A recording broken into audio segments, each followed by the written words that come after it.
Mozambique's second city, Beira, is making an effort to clean up its environment.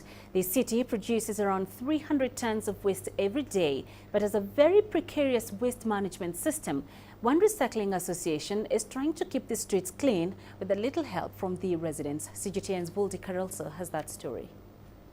When Alfonso Masinge lost his job last year, this became a lifeline. The spot where he brings the trash he collects on the streets. On good days, he'll find around 12 kilograms of rubbish. For that, he'll earn $2. My day starts at 5 o'clock in the morning. I go around the bins in town because that's the time people dump their waste. I wash it, mark it, and then by 11 o'clock, I arrive at the eco point to sell it. Sometimes it's not enough, but I don't want to beg, and this helps feed my family and also protects my pride. Mozambique's recycling association, AMOR, is responsible for putting up the recycling points. The sea is the first place where all the waste of the city are going. Like when it's raining, everything's going to the sea, and if you walk a little bit around, you're going to see that the sand is full of trash. So yeah, this is one part. And the second part is because Beira is under the level of the sea. So it's a city that has a really specific relationship with water, because as soon as it's getting rainy, we have floods in different parts of the city.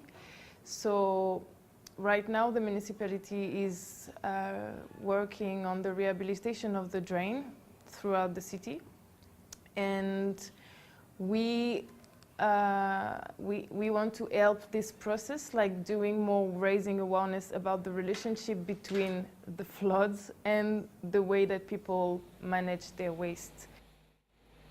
The waste collected by Masinge and the hundreds of other waste pickers ends up here, Beira's only recycling plant. Tons of plastic that would have ended up in the sea is collected, put into a grinder, turned into a fine dust that will eventually be sold to make other products. I like it to do this job because in my professional I can see it's very good to help the people. Sometimes the people didn't have a job. He looking for the waste. He come by, he have something.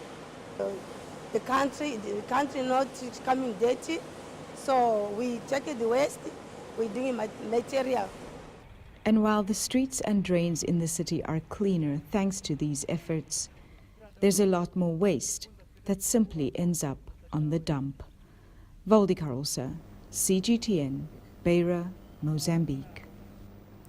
And as we mentioned earlier, 7,000 delegates, including heads of state and ministers, are expected to attend the third United Nations Environment Assembly, which has kicked off this Monday here in Nairobi.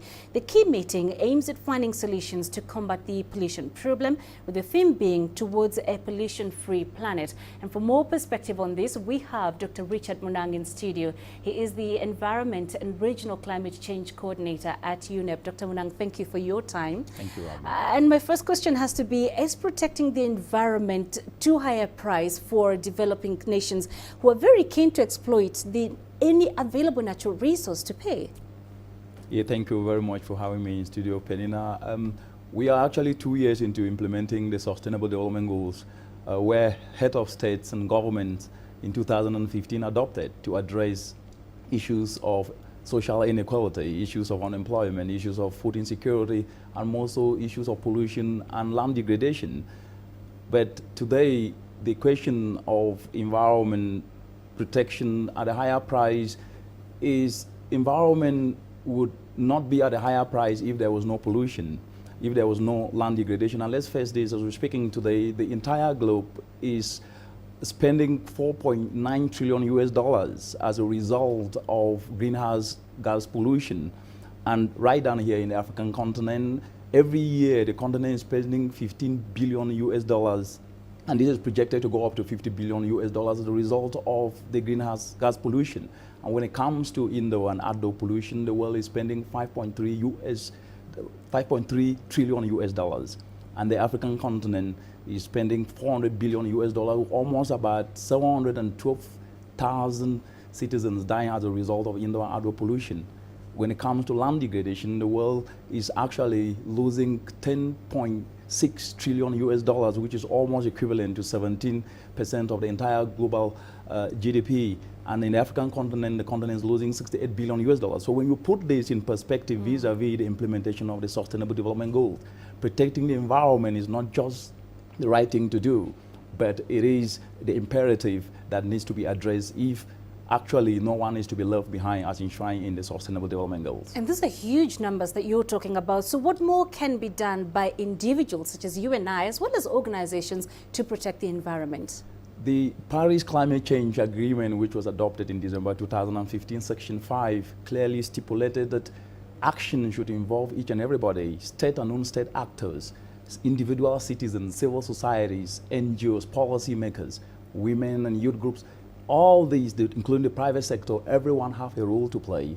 And also in Agenda 2030 of the Sustainable Development Goals, Goal 17 stipulates that inclusive partnerships is quite a necessary imperative. And so as we speak today across the entire continent, there are already initiatives, some led by the UN Environment, like the Ecosystem-Based Adaptation for Food Security Assembly, with common intent is to bring each and everyone together, because if you can leverage the skills building on networks and already on ongoing initiatives and partnerships, we could be able to bring to the full solutions. And these are already happening across the entire African continent. For example, in Sierra Leone, addressing policy gaps, the country has brought together the Ministry of Environment, the Ministry of Energy, the Ministry of Agriculture, and the Ministry of Finance to be able to put policies in place that can decentralize clean energy, which is not only helping to reduce indoor pollution that is killing a lot of people, but at the same time also help to add value to agricultural production. So the examples are glaring, and people, citizens across the continent have been brought together to address this common challenge, pollution, to ensure that people and planet have prosperity. And in light of what you've just said, for those who are very mindful of harmful practices against the environment and want to move away from that, what economic benefits exist perhaps in things such as the climate change reversal policies and action plans? What benefits can they derive from that? The Paris climate change was adopted as a result of so many countries coming together, and the African continent submitted what was called the National Determined Contributions. And these are merely plans to put in place to be able to drive low emissions development. And these plans, agriculture and clean energy carries almost about 70% of these plans. And more so, what is good for the planet is also good for business. Right. And if you take the African continent, there are what we call catalytic sectors, what the continent actually have in abundance. It's agricultural land, which is 65% uncultivatable land in the entire globe. It is the sun, which the continent have in abundance. But if you look at the food insecurity issue in the continent today, 240 million citizens are going to bed hungry. And this is as a result of also inefficiency in the entire growth system that is costing the continent 48 billion. And this is because there's no value addition. So adding value using clean energy, which is in abundance in the continent. If you take solar, if you take wind, if you take geothermal, if you take hydro. So what needs to be done at the moment is that climate action or environmental action is actually an investment opportunity that can be able to create the jobs, not just for citizens, but most especially for the youth, who are currently 60% unemployed today. And examples across the continent, right down here in Kenya, where the example of M-Kopa, which is a mobile application combined with financial services and information communication technology, is not only helping to decentralize clean energy, but at the same time providing opportunities for kids to be able to study. And this is actually impacting almost about 400 citizens across the entire East Africa. And examples go on and on. So what is very important is that environmental action, seen as a solution to investment, and climate action as an investment opportunity, is the way for Africa not only to drive sustainable economic growth, but also ensure transformational change. And you mentioned 240 million people going hungry in Africa alone. That's huge. So when we talk about compensation avenues, such as carbon trading, for instance, talk to us about how those have helped to improve livelihoods of Africans. With a changing climate today, there are a lot of international instruments, especially when it comes to finance.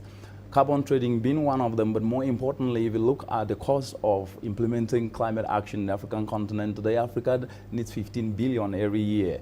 Africa will need 50 billion if the world was to hit 2 degrees. And as we speak today, the world is currently at 1.1 degrees, and so we're just 0.9 degrees shy away of the 2 degrees.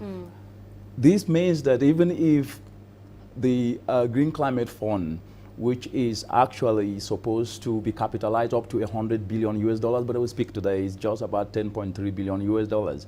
The continent of Africa still needs innovative ways to be able to generate internal revenue to implement this. And Article 9 of the Paris Agreement, Section 2, talks about voluntary contributions. And this then means, in addition to international mechanisms like carbon trading, like the Green Climate Change Fund, Africa then will have to leverage on its comparative strengths and start seeing how they can be able to raise revenue and invest it in areas that are catalytic. And this is already happening across the continent, where, for example, if you take Nigeria, they put in place what is called the Nigeria Incentive Risk Sharing Agricultural Lending. But working with the UN environment, the integration of clean energy and also nature-based actions that are not only going to reduce the risk in the agricultural system to avert crop failure, but it's helping incentivize private sector investment, especially finances into the agricultural sector, but doing so with aim to ensure that clean energy can be uptake, and that will not only reduce pollution, but will help catalyze investment. So in a nutshell, finances to drive low emissions development in the African continent and reduce indoor and outdoor pollution and reduce ecological degradation will come when environment and climate change is seen as a solution and more so as an investment opportunity. I mean, that is obviously going to take a bit of time before the continent starts to see the benefits. But talk to us a little bit more about that. What African authorities, or African governments, I should say, can do to cushion the population against climate change risks such as drought that we are already seeing now. What can be done? Very important question. Policy is the biggest driver of change, and already there are continental frameworks that are in existence. If you take the African Union Agenda 2063 with aim to create the Africa we want, if you take the Sustainable Development Goals and Agenda 2030 with intent to leave no one behind, these frameworks already exist. But what is needed at the moment is to domesticate these frameworks in such a way that implementation of these actions are not only reducing environmental pollution, but at the same time also creating opportunities. And this is happening already across the continent, utilizing what already exists and the framework that I mentioned earlier, that the UN environment in collaboration with the African Union and civil societies and NGOs and private sector created in 2015. The intent was to ensure that each and every one's skills matter, each and every one talent matter, each and every one network and partnership matter, and to be able to tap into these. Human capital sometimes outweigh financial capital, and so the skills being brought about, especially by the 60% of the youth in the African continent today, if you tap into their skills and focus that towards these catalytic areas of agriculture and clean energy, they will be able to drive transformational change, but to do so, we leverage on what already exists. Well, Dr. Munang, we appreciate those insights. Thank you so much for your time today. Thanks for having me. We had here in studio Dr. Richard Munang. He is the Environment and Regional Climate Change Coordinator at UNEP.